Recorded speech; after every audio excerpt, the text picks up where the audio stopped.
Do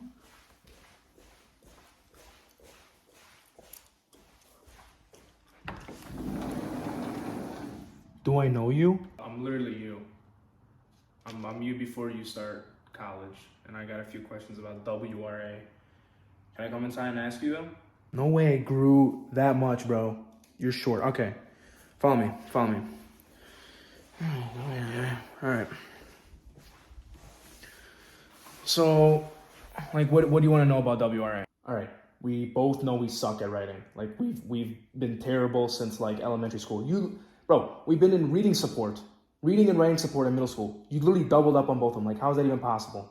Okay, whatever. Besides the point. I just need some tips. All right. I just need some tips for this class because I'm stressed out, man. But don't even stress. The class was actually it was actually pretty good. It was actually pretty chill. And don't worry, bro. I got some tips for you. All right, bro. Before you start spilling, is that a bag of coffee beans? Okay, bro. First off, it's finals week. I need to be on top of my game, and I just decided let me just get straight to the source. You know, let me just get the straight caffeine. You know what I'm saying? Pretend I never even said anything. Let's just cut to the chase. So, what projects did you do? Were they all writing? Like, what other stuff did you have to do? Like, did you have to write 50-page essays? Because this is your first college writing class. So I'm curious how it went. You know, give me the whole rundown of the whole semester. Yeah, so you work on 4 projects throughout the semester, and so basically the first project you work on is a traditional writing class, like we've done through high school. You have to make a personal narrative. But the catch is the prompt is actually pretty tricky, and we had you will though later too. I had a pretty hard time figuring out a good unlearning experience to talk about, but I'll talk about that more in depth later. The second project we work on is an annotated bibliography. On top of the annotated bib, you have to make an infographic, which was actually pretty cool. The third project you work on is a cultural practice rhetorical analysis multimodal project.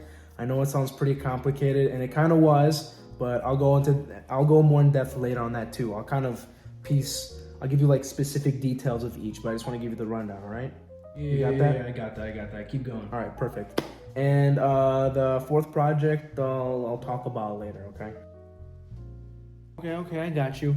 Do you think you can go in depth on all of those 4 projects? Is that cool? Because I just want to know the experiences you had and the things you've learned from doing those projects. Is that cool?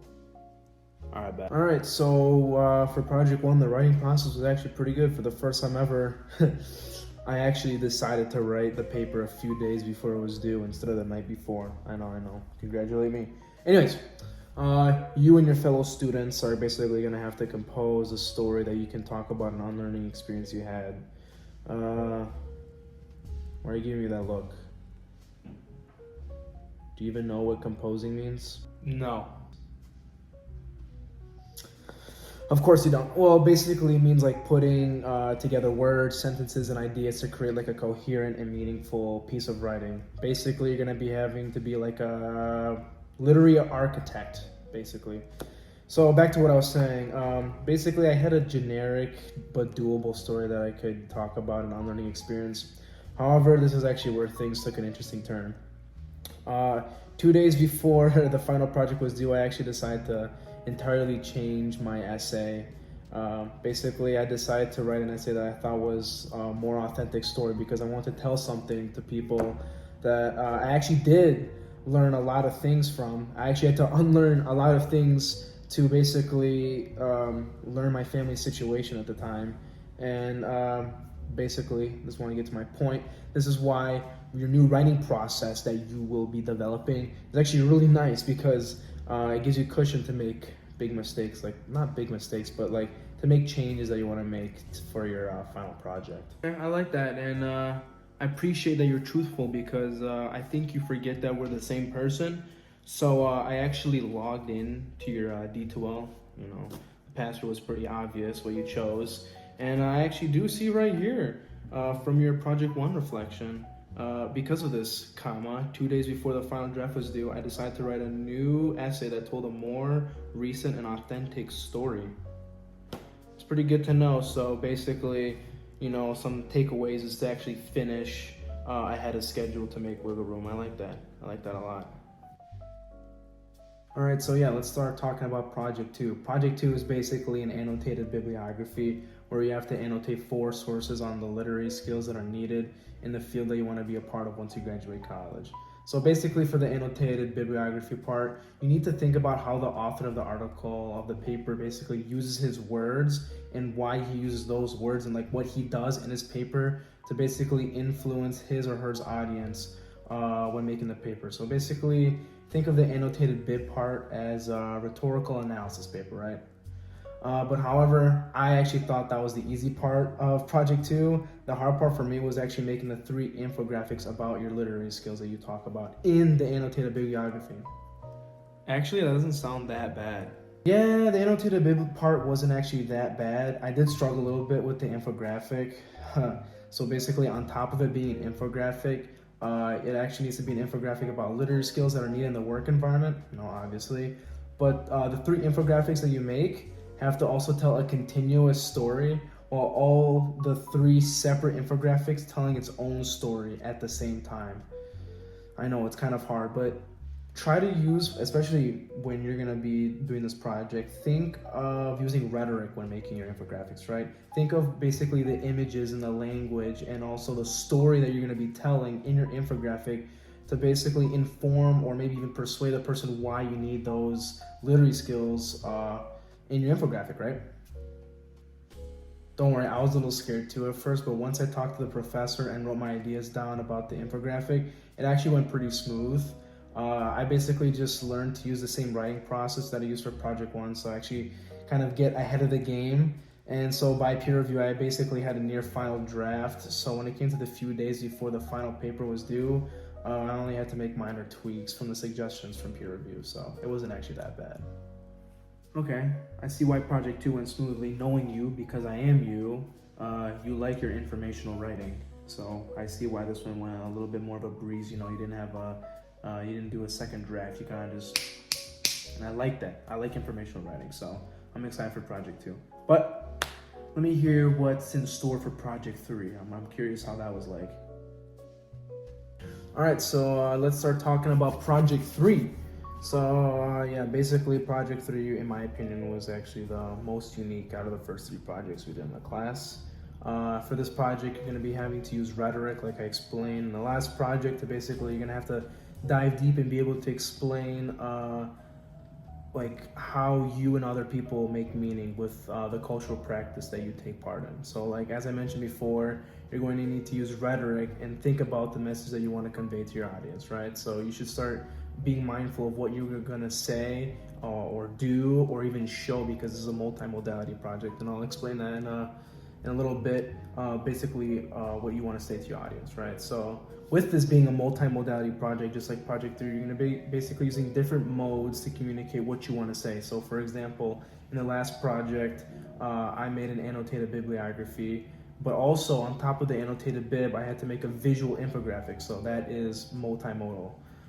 So basically for Project 3, in this case, I decided to make a video explaining my cultural practice. I also added sound and visual aspects in the video to help show my cultural practice to people who watch the video. So what's the cultural practice you did? Wait a minute. Did you do it on Inviere? How did you know? Alright, it was funny for like 5 seconds. I get it, because you're past me, I'm future you. Haha, very funny. You can predict the future. Alright, whatever.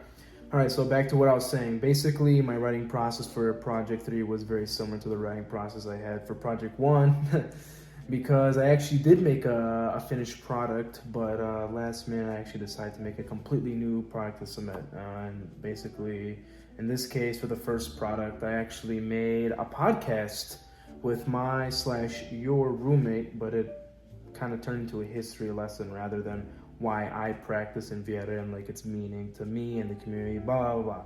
Yeah, the podcast was complete crap. So with basically only 1 day to spare, I cranked out a mini documentary about Inviere, and I'm pretty satisfied for how it turned out. So did you submit the project in time? So no, I actually didn't submit the assignment in time. I actually submitted like around 50 minutes after it was due.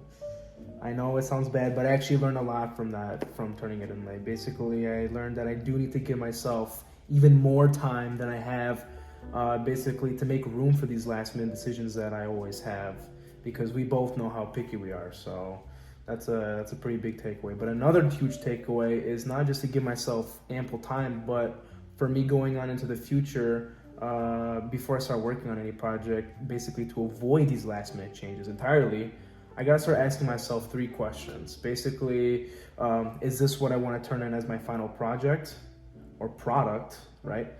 Is this the best that I can do, and am I satisfied for what I created, basically?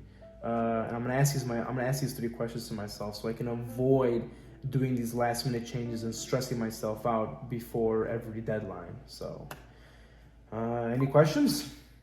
No, not really. So basically, the key takeaways I took from the learning experiences you had from your writing process is to really think about what I'm actually going to submit, right? So I can avoid these last minute changes that you had for project 1 and project 3. But to also be on top of my game, because it seems like if you waited to the last minute to do stuff, you would have been screwed. Because I know you and I am you, and if you submitted that podcast for project 3 or the first paper you wrote for project 1, you would be in so much regret and maybe even receive like a grade that you're not happy with, right? So really, I gotta really be on top of my game, but also really think about what I want to submit so I can avoid those last minute changes entirely. I also noticed that in WRA I'm going to be placed into many different writing situations, like the different formats of writing, the audience I'm going to be addressing to, and the different subjects we'll be talking about throughout the semester. So that's pretty cool. But I just want to say thank you for taking the time and easing my stress about this class. I'm actually pretty excited to take this class now, but I think you forgot to mention what Project 4 is about. What if I told you this is Project 4?